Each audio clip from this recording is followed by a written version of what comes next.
Hello friends, आज electricity के series में I am going to deliver the 7th lecture and the 7th lecture is about heating effects of current. कहने का मतलब ये होता है कि जब करंट किसी डिवाइस से पास करता है तो डिवाइस गर्म हो जाता है। और आपने एक्सपीरियंस किया होगा कि जैसे आप फ़ोन पे बात कर रहे हैं और थोड़े से लंबे समय तक आप बात करेंगे तो व्हाट डू यू फील कि फ़ोन गर्म हो गया। फ़ोन के अडेप्टर को अगर उससे आप फ़ोन को चार्ज कर रहे होते हैं तो आप देखते हैं कि वो अडेप्टर भी गर्म हो जाता है। आप लैपटॉप को यूज़ कर रहे हैं, आप देखेंगे कि लैपटॉप भी गर्म हो जाता है। ये जो फिनोमेना है कि जो जिस डिवाइस से इलेक्ट्रिक करंट पास कर रहा होता है, जिस कंडक्टर से इलेक्ट्रिक करंट पास कर रहा होता है, वो गर्म क्यों हो जाता है, why it become heated up, will be discussing today. तो इसके लिए सबसे पहला एक कंडक्टर को जूम करके देख लेते हैं कि कंडक्टर क्या होता है। ये फॉर एग्जांपल ये एक कंडक्टर आपने ले लिया, ये जूम कर लिया और इस conductor is been connected with a switch और यहाँ पे आपने क्या लगा लिया, सेल, और ये ऐसे ज्वाइन करा। अगर आपको याद होगा जब हम रेजिस्टेंस पढ़ा रहे थे आपको तो हमने ये बताया था कि कंडक्टर के अंदर क्या होता है, ये एटम्स हैं, दीज आर ऑल एटम्स। अब जब ये एटम है तो इसके अंदर इलेक्ट्रॉन्स जो हैं वो क्या होते हैं, रैंडमली मूव करते रहते हैं। अगर आपने स्विच ऑन नहीं किया तो इलेक्ट्रॉन्स मूव रैंडमली, लेकिन जैसे आप स्विच ऑन करेंगे तो सारे इलेक्ट्रॉन एक डायरेक्शन में मूव करना चालू करेगा। जब इलेक्ट्रॉन एक डायरेक्शन में मूव करेगा तो इसकी अपनी एक काइनेटिक एनर्जी होगी। Let this kinetic energy will be K1। It will start moving with a speed, तो इसकी काइनेटिक एनर्जी होगी and let it be K1। अब ये इलेक्ट्रॉन, इसके सामने क्या मिल गया, एक एटम मिल गया, तो ये इलेक्ट्रॉन इससे कोलाइड करेगा। जब इलेक्ट्रॉन इससे कोलाइड करेगा तो इसकी काइनेटिक एनर्जी मान लेते हैं K2। एंड ऑब्वियसली कि जब ये कोलाइड करेगा तो इसकी स्पीड क्या हो जाएगी, थोड़ी कम हो जाएगी। इसी को तो रेजिस्टेंस कहते हैं ना, this is called is resistance. तो हम क्या कहते हैं कि आपका K1 जो होगा वो ग्रेटर होगा किससे, K2 से। K1 will be greater than K2, मतलब kinetic energy here will be more as compare to the kinetic energy here. तो आप बोलेंगे कि इसकी जो काइनेटिक एनर्जी कम हुई तो गई कहां। तो एनर्जी का लॉ ये है कि energy can neither be created nor be destroyed, it only changes from one form to another. तो जो यहां पे काइनेटिक एनर्जी कम हुआ that only comes out in the form of heat, और इसी को हम कहते हैं heating effects of current. Resistance में हमने बताया था कि एक तो कल्यूजन ये है कि when electron collide with an atom and there can be inter electronic collision also, और इन दोनों कल्यूजन के कारण क्या हो जाता है कि उस इलेक्ट्रॉन की स्पीड कम हो जाती है, और वही जो स्पीड कम होती है तो उसकी काइनेटिक एनर्जी कम हो जाती है, और वही kinetic energy get converted into heat, and this is known as heating effects of current. अब देखिए यहां पे इस कंडक्टर में हीट कितना जनरेट होगा और हम कैसे उसको कैलकुलेट करेंगे। तो हमें पता है फॉर्मूला कि V क्या होता है, W अपॉन Q। हमने ऑलरेडी फॉर्मूला करा पोटेंशियल डिफरेंस का। V क्या होता है, potential difference, that is provided by what, cell. तो सेल जब पोटेंशियल डिफरेंस प्रोवाइड करे तो इलेक्ट्रॉन ऐसे मूव करेगा तो इलेक्ट्रॉन विल स्टार्ट कोलाइडिंग। तो इलेक्ट्रॉन पे क्या होता है, चार्ज होता है, और इलेक्ट्रॉन पे चार्ज होता है तो उसको हम Q से रिप्रेजेंट किया हमने। और जब वो मूविंग इलेक्ट्रॉन है विच इज वी से द चार्ज इज मूविंग, तो हम क्या कहते हैं, वर्क इज डन। तो इस फॉर्मूला से हम क्या लिख सकते हैं कि W जो हो जाएगा वो V इंटू Q हो जाएगा, क्रॉस मल्टीप्लाई कर दिया हमने। W क्या है, वर्क है, और वर्क क्या होता है, एनर्जी होता है। What is work, work is also energy. अब एनर्जी जो है, एनर्जी का फॉर्म हीट भी हो सकता है, it can be also be heat. Energy is also can be written in the form of a heat. तो जो ये हीट होगा तो heat will be equal to V into Q, and this is the first formula of heat which is generated in the conductor. अब हम बात करते हैं कि Q क्या होता है। वी नो Q क्या होता है, Q is equal to I into T. Q क्या होता है, I इंटू टी। और अगर हम इस Q की वैल्यू को इस इक्वेशन में सब्स्टिट्यूट करेंगे तो हीट का एक नया फॉर्मूला आ जाएगा, heat is equal to what, V into I into T. तो हीट का दूसरा फॉर्मूला क्या हो गया, V into I into T. और according to Ohm's law we know what, V is equal to I R. हम क्या जानते हैं, V is equal to I R. जब हम यहां पे V के जगह पे हम ये आई आर सब्स्टिट्यूट करेंगे तो हमारे पास हीट का फॉर्मूला क्या हो जाएगा, इससे V के जगह क्या आ जाएगा, I into R into I into T. जब इसको सॉल्व करेंगे तो ये क्या बन जाएगा, आई स्क्वायर आर टी। क्या बन गया यहां पे, I square R T. So this is what, a third formula of heat. एक और फॉर्मूला इससे जनरेट हो सकता है, वो कैसे जनरेट होगा देखें। V is equal to I R होता है, तो I क्या होता है, I इज इक्वल टू क्या होता है, V upon R। According to Ohm's law V is equal to I R. तो हम I के जगह क्या लिख सकते हैं, V अपॉन R। तो हम क्या करते हैं, यहां पे जो I है इसके जगह हम क्या प्लेस कर देते हैं, V अपॉन R। तो यहां पे हीट का फॉर्मूला एक और जनरेट होने जा रहा है, तो आई स्क्वायर की जगह हम क्या लिख सकते हैं, V square upon R square into R into T. ये R कैंसिल हो गया, तो हीट का क्या फॉर्मूला हो गया, V square upon R into T. So this is the fourth formula of heat. तो स्टूडेंट्स आपको ध्यान क्या रखना है कि सबसे पहले तो ये ध्यान रखना है कि हीट जनरेट क्यों होता है। It is generated due to resistance, due to the collision between electron and an atom. Secondly, it has been produced due to the collision between the inter-electronic collision. इनसे हीट प्रोड्यूस हुआ और इससे हमें चार formulas मिला heat का। पहला heat का फॉर्मूला क्या होगा, V इंटू क्यू। दूसरा हीट का फॉर्मूला क्या हुआ आपका, V into I into T. तीसरा क्या हो गया, हीट का formula I square R T. And the fourth formula is H is equal to V square upon R into T. इसमें से ये जो फॉर्मूला है इसको हम कहते हैं जूल्स लॉ ऑफ हीटिंग। इसी को हम क्या कहते हैं, जूल्स लॉ ऑफ हीटिंग। अब ये जूल्स लॉ ऑफ हीटिंग होता क्या है वो देखेंगे ध्यान से। जूल्स कहता है कि the heat produced in a conductor is directly proportional to I square. मतलब क्या हुआ कि अगर करंट किसी कंडक्टर से ज्यादा फ्लो करेगा तो हीट उसी हिसाब से ज्यादा प्रोड्यूस होगा, directly proportional. Second, heat is directly proportional to resistance. कहने का मतलब किसी कंडक्टर का रेजिस्टेंस जितना ज्यादा होगा उसके अंदर हीट उतना ज्यादा प्रोड्यूस होगा। और तीसरा कि heat is directly proportional to T stands for time. क्या होता है ये, टाइम। तो जितने समय तक किसी डिवाइस को चलाएंगे उतना ज्यादा हीट प्रोड्यूस होगा। और इसका एक्सपीरियंस तो आपको है ही है, फोन पे जब आप लंबी बातें करते हैं तो फोन ज्यादा गर्म हो जाता है ना, या किसी भी डिवाइस को जितने लंबे समय तक आप यूज करेंगे ना तो उसके अंदर हीट जनरेट जो होगा वो ज्यादा होगा।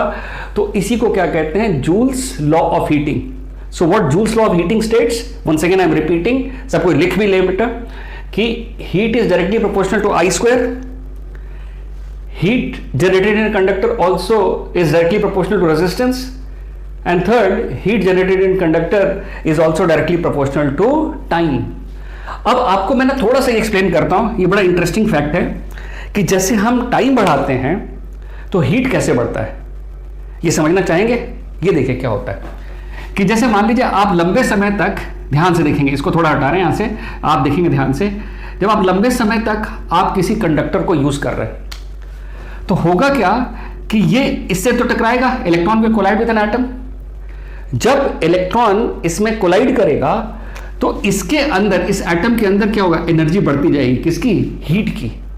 हीट ऐसा कभी भी नहीं होता है कि जैसे आपने किसी डिवाइस को प्लग इन किया तो वो तुरंत गर्म हो जाता है, नहीं नहीं नहीं।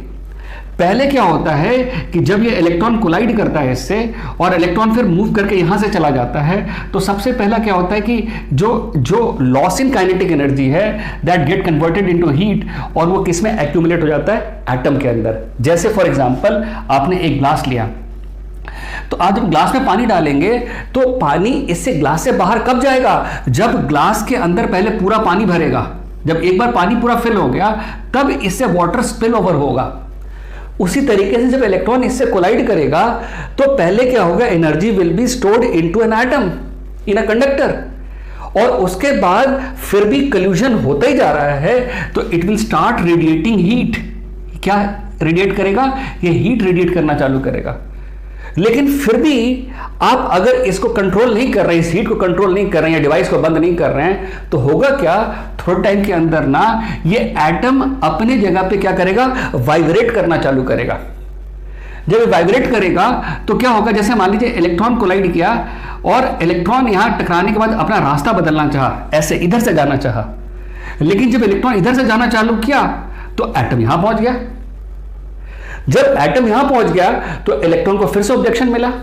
तो कहने का क्या मतलब हुआ कि जैसे आप जितना ड्यूरेशन तक आप यूज करेंगे तो heat produce will be more, और जब हीट प्रोड्यूस मोर होगा there will be a vibration in atom, और उससे क्या होगा, रेजिस्टेंस बढ़ेगा, और रेजिस्टेंस बढ़ेगा तो मोर कोल्यूशन विल बी देयर, और जब भी मोर कोल्यूशन होगा तो क्या होगा, आपका हीट जनरेटेड विल बी मोर।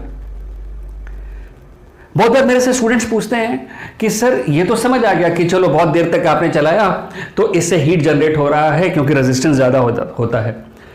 मेरे से पूछते हैं कि sir what are super conductors, how super conductors are formed. तो देखिए सुपर कंडक्टर कैसे फॉर्म होता है मैं वो भी बता देता हूं आपको।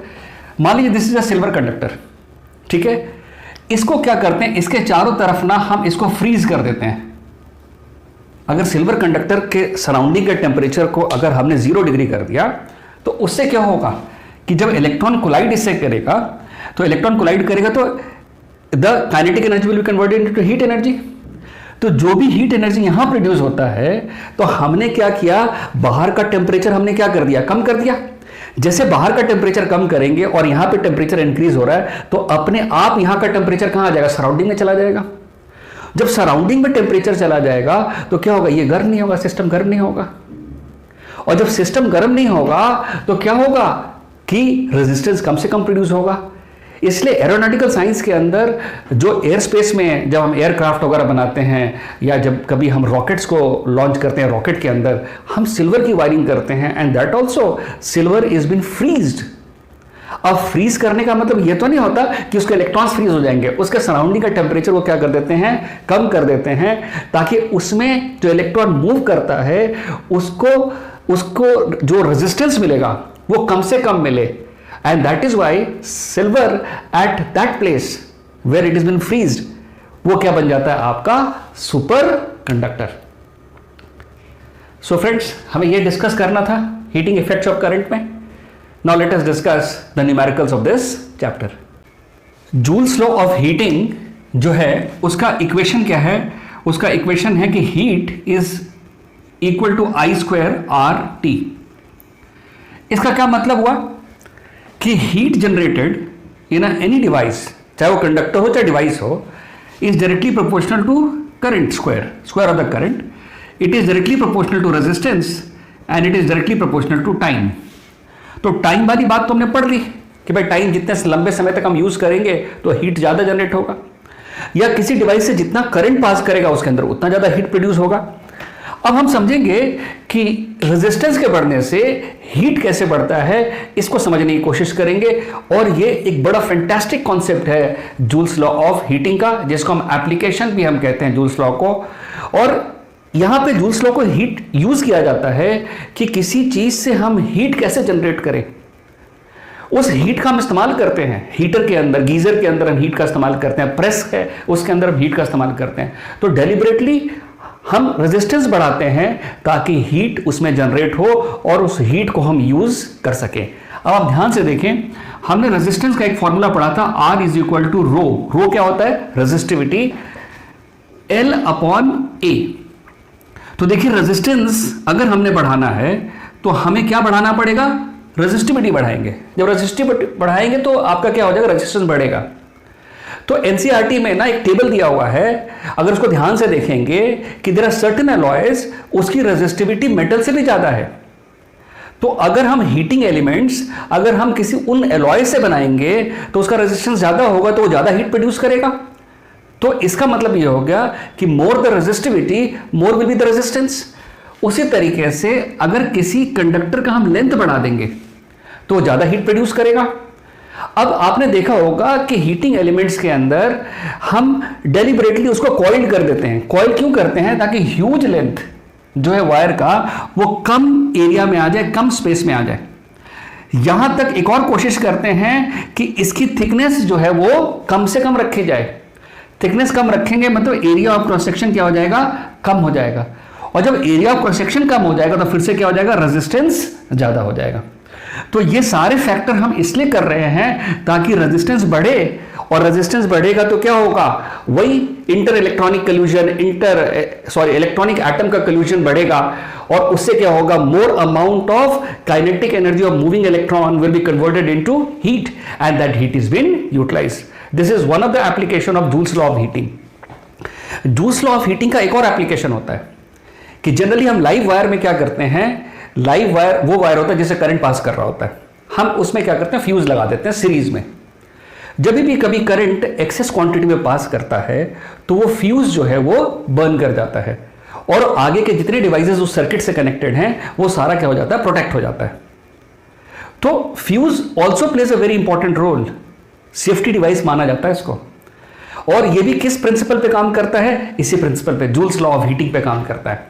इसमें हम करते क्या है, इसके अंदर भी हम उन एलॉयज को लेते हैं, उन मेटल्स को लेते हैं कि जिनका मेल्टिंग पॉइंट क्या होता है, कम होता है, और जब भी करंट अपने सेफ्टी लिमिट को एक्सीड करता है तो वो क्या हो जाता है, बर्न कर जाता है, और वो फिर हम उसको चेंज करना पड़ता है। अब आज के टाइम में हम ना फ्यूज का इस्तेमाल नहीं करते, नॉर्मली हम यूज करते हैं एमसीबीज का।